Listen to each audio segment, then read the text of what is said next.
Hi guys, today I'm doing the tarot forecast for this week, which is the third week of September 2020. We're already towards the end of the month, so I thought I'll do a weekly tarot forecast. Before I get started with the rest of the video, I wanted to let you guys know that I do natal chart readings. So I look at your birth chart, I figure out all the different challenges that you're facing in your life, and I give you an action plan, a recommendation plan that you can use to overcome these challenges and move forward in your life. I also do synastry chart readings, which are basically relationship compatibility readings. So if you're trying to get into a relationship, or if you're already in one and you want to know what it's going to be like, just contact me for a reading. You can drop me a message on my Facebook page. That's facebook.com/Venusianscorp. You can also drop me an email at astrolog111@gmail.com and I'll get back to you. You can look at the links in the description box below and contact me for a reading. So I've got 7 cards out in front of me today, just like I always do. 7 cards. So this is going to be the weekly forecast for the next week. We are already on Monday today, so this is going to be pretty timely. So let's get started. So I'm going to, as usual, look at each of the different cards and I'll tell you what are the individual messages I'm getting from them, and then what is the overall message that I'm getting. So first, the first card is Rebirth, which is very timely and I would say appropriate, because right now we are going through the Mars retrograde, and this is a period of revival. This is a period of rebirth.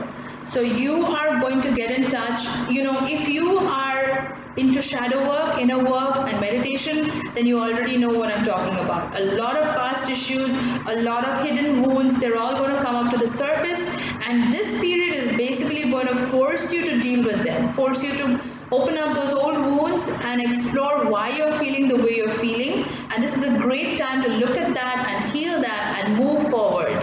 So in a way, this is about discarding. Just like a snake, it discards its old skin and reinvents itself.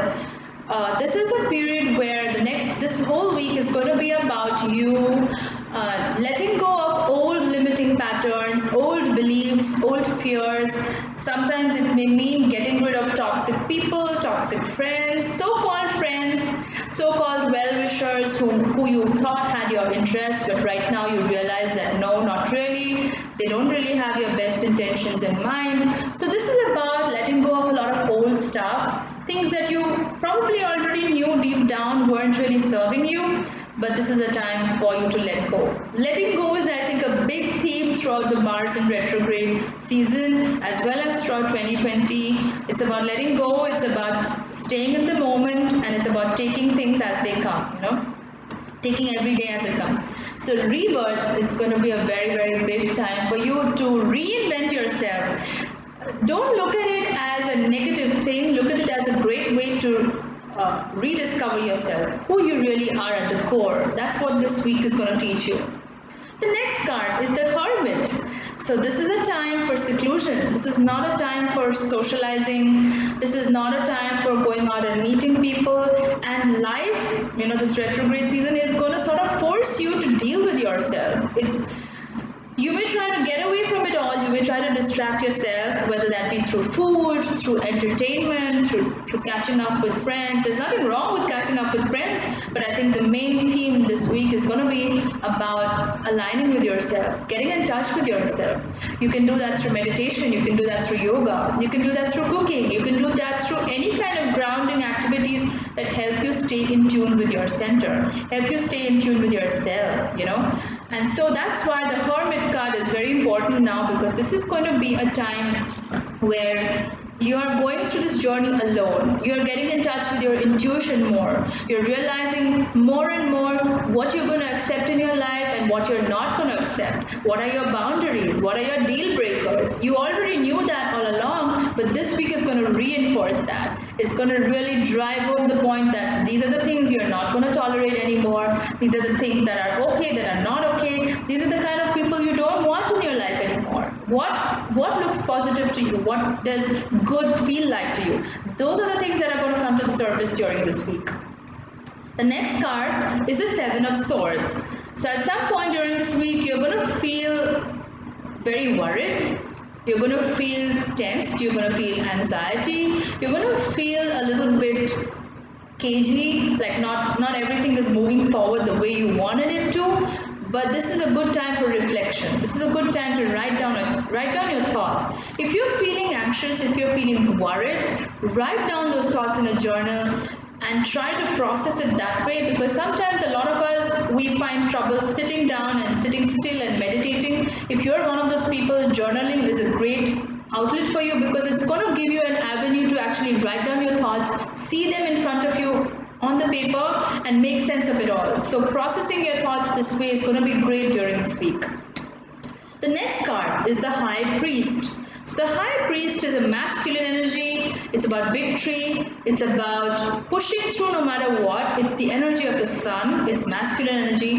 And the sun is basically the solar plexus in the body, which rules the willpower that we have. So this is a time for pushing through. You may feel dejected sometime during this week. You may feel like, woe is me. You may have this self-pity, this pity party going on, where you feel like the whole world's troubles are on you. But this is about really making the best of what you have, pushing through.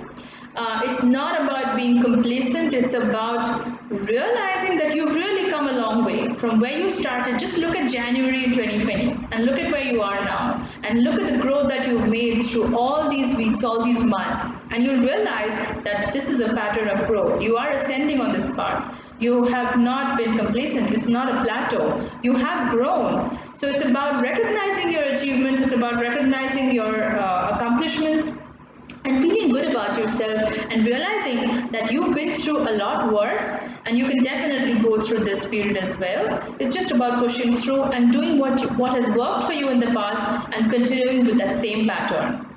The next card is the Magician. I love this card because this is a card that is all about manifesting whatever you want with this life. Magicians make things happen. You know the saying that says make it happen? That's what the mojo for this week is going to be like. This is the time where you set the rules. There are no rules. You make up your own rules. You make up your own destiny in this life. So the Magician card is about making things happen. It's about manifesting what you want. It's about having positive energy, positive aura, positive thoughts.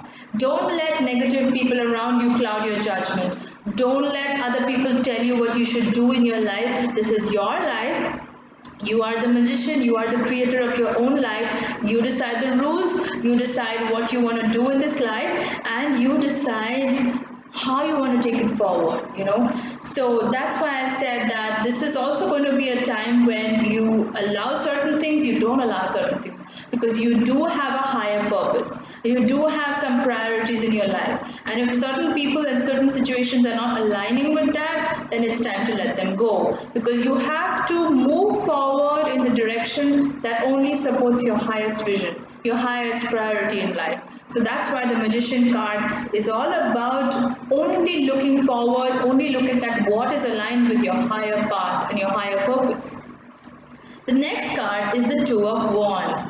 So this is a card where you can feel like a lot of the success that you've achieved, a lot of the prosperity that you've achieved, or everything good that's basically going on in your life, you may feel like it's all a vision, it's all a dream, and that it's going to get taken away from you at any time. That's that fear-based, scarcity-minded thinking that's going to kick in this week sometime, where you're going to feel like everything that you worked so hard for, everything that you've collected or accomplished or achieved in your life, whether that be material wealth, spiritual wealth, whatever have you, you're going to feel like it's going to be taken away from you, like it's a ghost, like it's not even there, like you can't be certain about anything in life. And that is true, you can't be certain about anything in life, but you do have certainty over yourself, you do have control over yourself. And so the Two of Wands is about balance, it's about striking a balance, it's about looking at you, around you, and seeing how far you've arrived, seeing the things that you've achieved, and taking stock of the situation and not getting carried away by fear and propaganda and scarcity mindset, because let's face it, for everything that you've lost, there are 10 other things that you gain in the process. So it's about having an abundance mindset. It's about knowing that there's always better out there. There's always something better out there. No matter how dark the present time may feel or seem, there's always something better out there. The last card is the Sermonos. So this tells me that, you know, you may be in a state of bliss. You may feel like you have sort of reconciled your masculine and feminine energies within yourself, and this is a good time to be harmonizing those two. So it's about not just going after what you want, but it's also about sitting back and relaxing and enjoying the good life and letting things happen the way they are. In some cultures, this period is about honoring our ancestors, and so if you believe in that, then this is a good time to do a little ritual, a little prayer for your ancestors, for your lineage, and look at the things, the teachings that they've taught you, like your grandparents, your parents. Just pay homage to them, like, you know, do a ritual, do a prayer, an offering, and seek their guidance, seek the guidance of your ancestors, because what they teach you is very valuable. They have their own life experience behind them. They know more than us. So it's a good time to lean into your ancestors, lean into what they taught you. Remember some of the things that you were taught during your childhood by your grandparents, by your great-grandparents, and look at that and try to abide by that during this uncertain time. It's going to really benefit you, and you can do a little prayer, a little offering, a ritual for your ancestors during this time. It's going to help you move forward through this whole week. So guys, that's my tarot forecast for this upcoming week. I hope you liked it. If you liked it, please do give it a thumbs up. If you haven't already subscribed, do subscribe to my channel. You can click on the red button at the bottom of this video, and you can also click on the bell icon next to the subscribe button, so that whenever I post a video, you get a notification in your inbox and you can stay tuned for all of my latest videos. Thanks for watching, guys, and see you in my next video, which is going to be the next week's tarot forecast, which I'm going to do over the weekend. So see you in my next video. Bye guys.